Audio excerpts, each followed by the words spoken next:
and welcome to another episode of Fully Charged. I'm going to talk a little bit about the Tesla, the Model S, the car that I'm driving now, the car that I took possession of in a recent episode. I have now driven 1,007 miles. So this is the 1,007 mile update. All the talk about range anxiety. Let's start with that first of all, that I've always kind of argued against, because 90% of the time it's not an issue in an electric car. Now, last week, for instance, the most recent week, I didn't drive the Tesla, I drove the Nissan Leaf. Lots of people have asked me, am I getting rid of my Nissan Leaf? No, the Nissan Leaf is brilliant. It's done 50,000 and a bit miles. It's incredibly reliable. It's ludicrously cheap to run. That car is now cheaper than any petrol car that has done 50,000 miles, including the purchase price, including the fuel. It's much, much cheaper. And this is what more and more people are coming to realise. Electric cars are cheaper to drive. I'm going to say that with the exception, possibly, of the Tesla, because it depends very much how you charge the Tesla. Now, I've been around the country quite a bit in this car already, and I've used the supercharging network, which is legendarily efficient. It is unbelievable how fast it charges a Tesla. So I would say the vast majority of that 1,000 miles I've done has been charged with superchargers.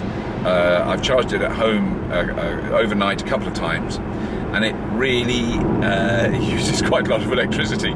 So this car, I've averaged around 311 watt hours a mile over the time I've had it, which is actually, I think, quite reasonable for a Tesla. Some people get much lower than that. And what you want to do with that is, that's the equivalent of miles to the gallon, because this car is a very large car, as you can see, and it's potentially very fast. The acceleration is extraordinary. I think that's the best way of describing it. And I've been driving it very gently and trying to get the maximum range I can on a charge, which is what I like to do. So don't criticise me for that, because clearly it will go very, very fast. But the faster you go, the more electricity you use. And interestingly, the same applies for fossil fuel burning cars. The faster you go, and then the more fuel they use. So even if you've got a car that does 65 miles to the gallon, sorry for saying it like that, even if you've got a car that goes 65 miles to the gallon, if you go 80 miles an hour, it's doing about 30 miles to the gallon. It's doing a lot less. Now, here's a good example. I'm now slowing down. I'm not going to touch the brakes, and I'm going to have to use the brakes because I didn't plan ahead far enough. But all that slowing down until the very last moment was the regenerative braking, which in this car is nothing short of extraordinary, along with everything else. And you can drive this car and you barely need to touch the brakes at all if you're careful. You do need to, be a little bit aware of what's going on with the traffic ahead of you. But if you take your foot off the throttle, it immediately starts to slow down. And that's a great advantage. It makes driving very easy. No gears. I'm just explaining this for the people that may not know. What is clear is that there's an enormous amount of people who watch Fully Charged who know an enormous amount about the Tesla Model S. But for those that don't, and I'm meeting people all the time that don't know anything about it, this is a purely electric car. It doesn't have a petrol engine. It's not a hybrid. It is a purely electric car. It has an 85 kilowatt hour battery that makes up the floor of this vehicle. It has a very large electric motor in the rear that drives the rear wheels on this car. This is not a four-wheel drive one. It has a range of somewhere around 260 to 280 miles on one charge. I have a bladder range of 145 to 150 miles. I can't really drive farther than that before I need to stop. It's got nothing to do with the car. When you say you've got down to, say, 20 miles range, very low in the battery, 10% of the battery, something like that, and you stop at a supercharger, the car will charge in say half an hour. You will add 200 miles at least in that time. And the initial bit of that charging, when you first start charging, is inexplicably quick. So the best example to give is that if you plug it into a 13 amp domestic socket like you have in your kitchen, it will charge it at the rate of 5 miles added range per hour. That's the average, which is very, very slow if you think that you've got 280 miles to charge it. So that would take a long, long time. If you use the Tesla supercharger, when it starts charging, there's anything between 440 and 500 miles of range per hour. So one of the ways of learning how a car looks, and I'm not very good at kind of the looks of cars, and the way I've discovered to do it is that I wash the car.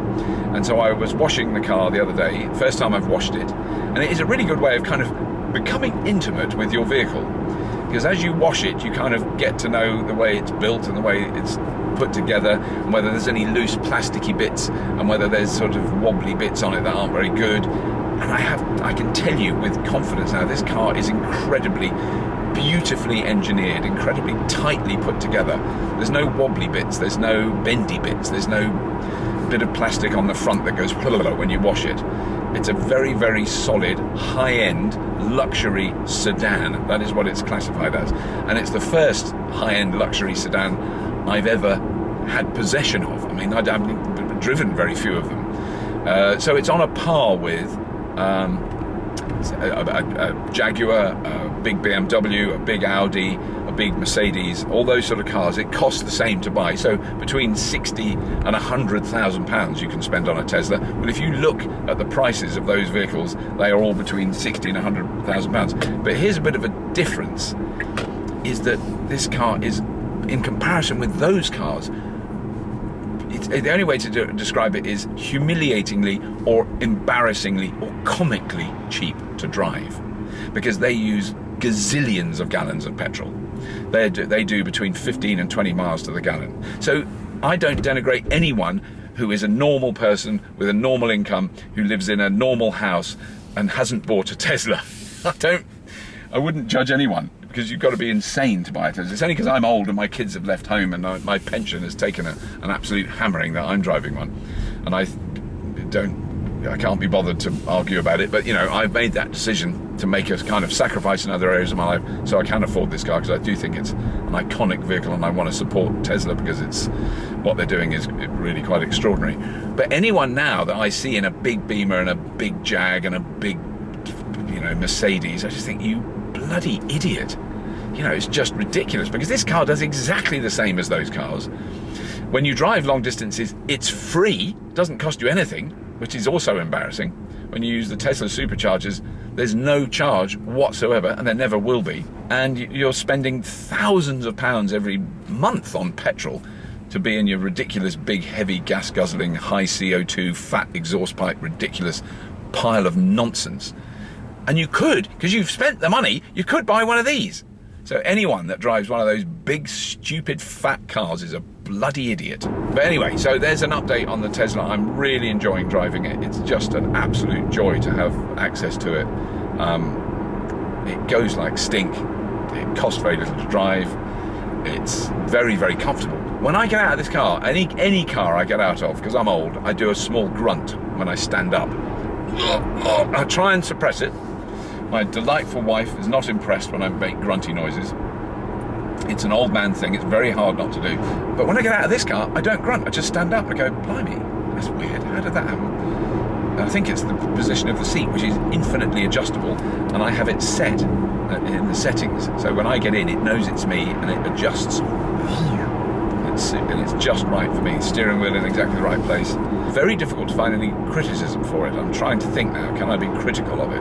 I mean, I suppose if I'm going to be honest, then my criticism is that it's just too big. It's just ridiculously big. I don't need a car this big. My children, neither of my children have been in it, because one lives in Australia and the other lives in Bristol, and I hasn't yet had a go in it. When me and my missus are in it, there's so much space between us. It's very good for a marriage of 27, 28 years.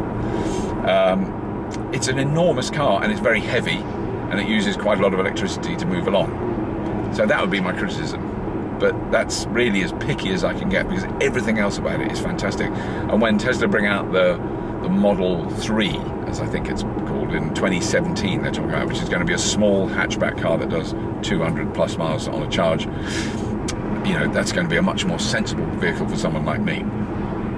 I don't need a car this big. It's very nice, I'm not complaining. My God, it's nice. Never had anything like this in my life. It's really posh. Just going like that now, because I'm doing 3 miles an hour. Just wondering what you can hear. There's not a lot of engine noise, to be fair, perfectly honest.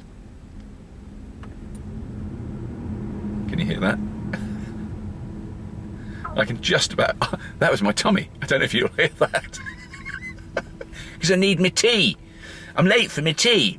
Oh, it's 7:10. Well, so thank you very much for watching Fully Charged. The views have gone up remarkably recently. It's been really amazing. The subscriber numbers have gone up. Please subscribe if you haven't already, because there's lots more episodes to come.